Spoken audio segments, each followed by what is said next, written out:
John chapter 5, verse 17 said, "But Jesus answered them, My Father worketh hereunto." And he said, "And I work." I'm going to ask you, I know God's at work tonight. I know things is going right on schedule according to what God. Satan is not in control. Satan is hindering. Yes, he is. Satan is fighting. He's warring. He's telling more lies than he has ever told. He's deceiving more than he has ever deceived.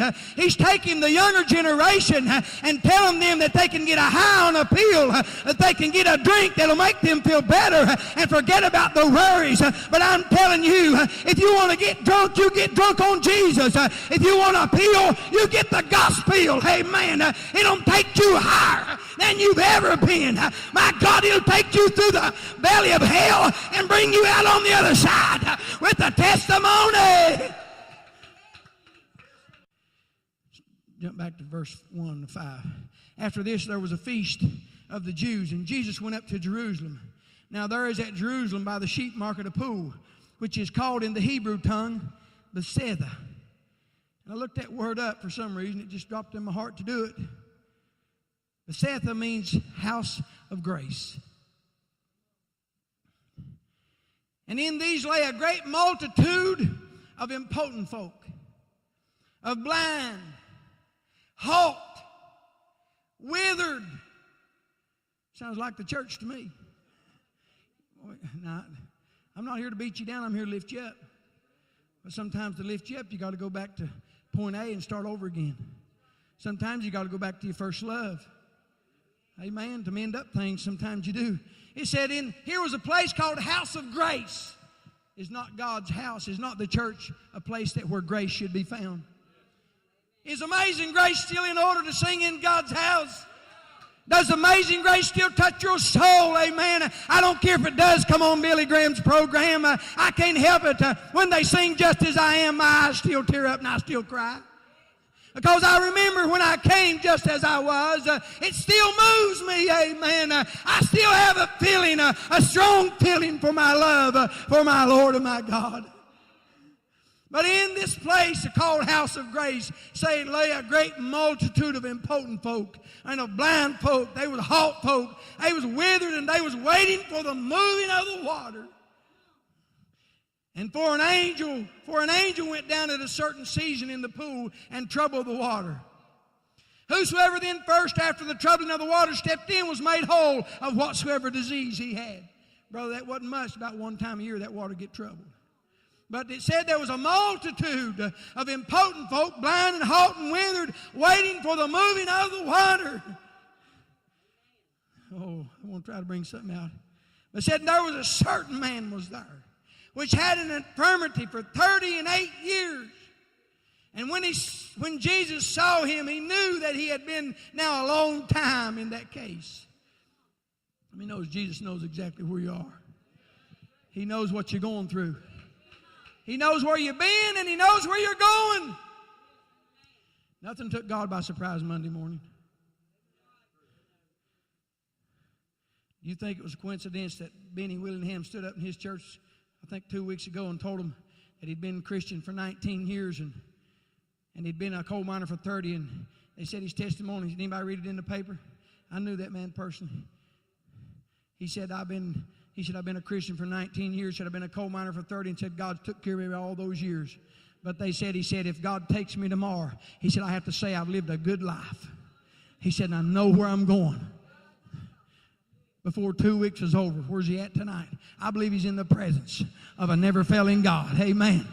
Did anybody see that woman talking about her son that gave his heart to the Lord and then wrote a love letter to his, I don't know if he's married to his wife or not, but had a daughter by someone, I don't know the situation there, but wrote a letter to her that if something would happen to him, that he'd be looking down from above. He said, raise my little angel, raise my little baby.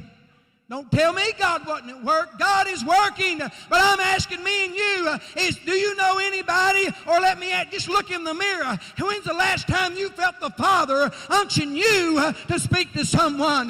When's the last time the Father and you got in the same step, amen, and somebody saw your footprints and was able to say, somebody carried me the mile I couldn't go on my own. Is God working? Yes, He's working. But is He working through you? That decision is up to you and me. Here this man been there 38 years waiting for the troubling of the water, and probably many times he'd saw that water get troubled. Many times he'd probably been in those church services. I'm going to just say it. Many times he'd saw them maybe shouting, rolling the floor, and do all of those things. Many times maybe he'd wondered, could that water really heal? I know I've seen it maybe heal a man with leprosy. Many times maybe he wondered, is that really real? What if I would have got in there? Maybe could I have been healed after 38 years? Wouldn't you have begun to doubt maybe? Wouldn't you begin to wonder maybe? Well, this man was like that, but he was looking, I feel like, I think the whole crowd was looking in the wrong direction. Instead of looking to an angel tonight, now we do have angels as ministering spirits. As many as are heirs of salvation, according to Hebrews, we do have ministering spirits. Have you ever seen one? You ever seen angels? Sure have, in the spirit. I'm tell you right now, rather than seeing an angel, you need to see Jesus. You need to look up Jesus. Because they was waiting on the angel to trouble this water. This man right here, he said, when Jesus saw him, he knew he had been now a long time. In that case, he saith unto him. Now, take this at note. This man did not know Jesus. The story goes on down here later, and they asked him who healed him on the Sabbath. He said, I don't know. He did not know who this man was, Jesus. All he know is he encountered a word that caused something to happen. God, I'll never get this preached. Help me, Jesus. When Jesus saw him and knew that he had been now a long time in that case, he said, wilt thou be made whole? Well, of course he wanted to be made whole. What do you think he was doing there for those 38 years? But he didn't just hear any man. He heard the word of our God. Amen. He heard a word that caused his ear to tingle. He heard a word that caused his heart to leap. My God, he heard the word that was in the beginning. He heard the word that spoke the moon and the stars into existence. He heard the word that was God. The impotent man answered him, Sir, I have no man. Come on now. Are you waiting on a man? Or are you waiting on an angel? When the water is troubled to put me into the pool. But when I'm coming, another steps down before me. Jesus said unto him, Rise, take up thy bed and walk. Well, don't you think maybe Jesus started to let him know who he was first? The Bible said no flesh will glory in God's presence. And if there ever was any flesh that was holy and could be praised, it was the flesh of Jesus Christ. Because he was Emmanuel. He was spotless. He was sinless. He was a man that had no guile in his mouth. He was the perfect sacrifice. But Jesus was only doing one thing. He was speaking what the Father told him to speak. When are we going to get to the place to when we only speak when the Father speaks? When are we going to get to the place that we'll only show up at the place that God has told us to show up at?